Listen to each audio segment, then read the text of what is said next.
a little fuzzy. I think you know more than me about the effects of putting multiple creatives within the same ad set. Like, do I need another ad set? Yeah, to really, what can happen is, if we're getting in the weeds, but like the way their algorithm works, if one of them gets any significantly greater activity, it'll really favor that one, and then you don't really get a true sense of which one is actually the winning creative. Gotcha. Right? So we may have to play around with that. What do we have that set to daily? $5. We should probably go to 10 just so we. I don't know. I actually think lower. Okay. Because this audience isn't huge. Yeah. So when you're, you think Facebook? This is another great hack. When you've got small audiences, if you go too big, you're giving Facebook more wiggle room to just waste your money. Yeah.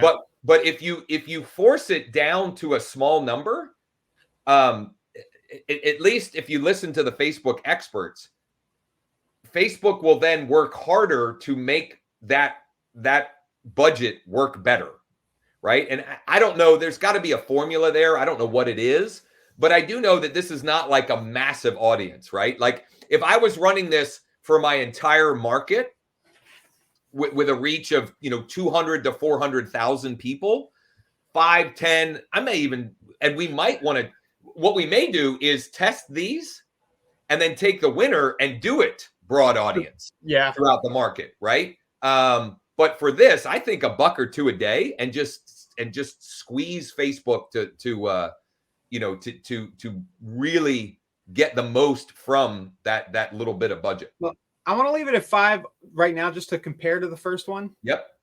But yeah, that makes a lot of sense. And I share that as encouragement to all of you too. Like, you don't have to have massive budgets when it comes to retargeting. Well, you got 1,000. So you got 1,000 impressions. Okay. I mean, so 1,000 people in your database, not 1,000 different people. 291 though. That's pretty great. Yeah, look, Josh, they showed it to each one 4 times already in 4 days. So that's to your point about the budget. Right. Facebook's trying to spend that $5, and that's why they're $6.20 a landing page view. If we had gone for $2 or $3, I bet they would have come in cheaper. And we're getting really into the nitty-gritty here, which is the kind of stuff we can help you do. Yeah. If you'd like to. And you can go to our co-marketing page on the Wake Up site and see some more information about that. And Ryan is building out a sort of a course and program around this. But just understand that there are things that you can do. Like, for example, we could set a frequency cap and tell Facebook, you're not allowed to show this more than 3 times in a week or 1 time a day to this audience.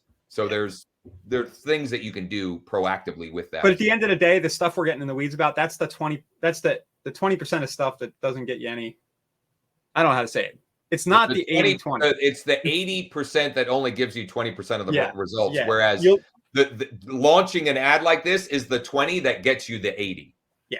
It's the small thing it's the small rock that the small hinge that swings the big door. The small hinge. It's interesting.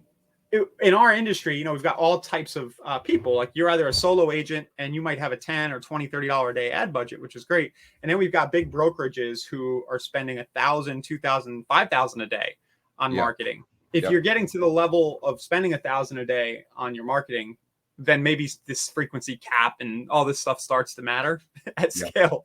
But and if you are doing that, feel free to reach out, because that's more fun.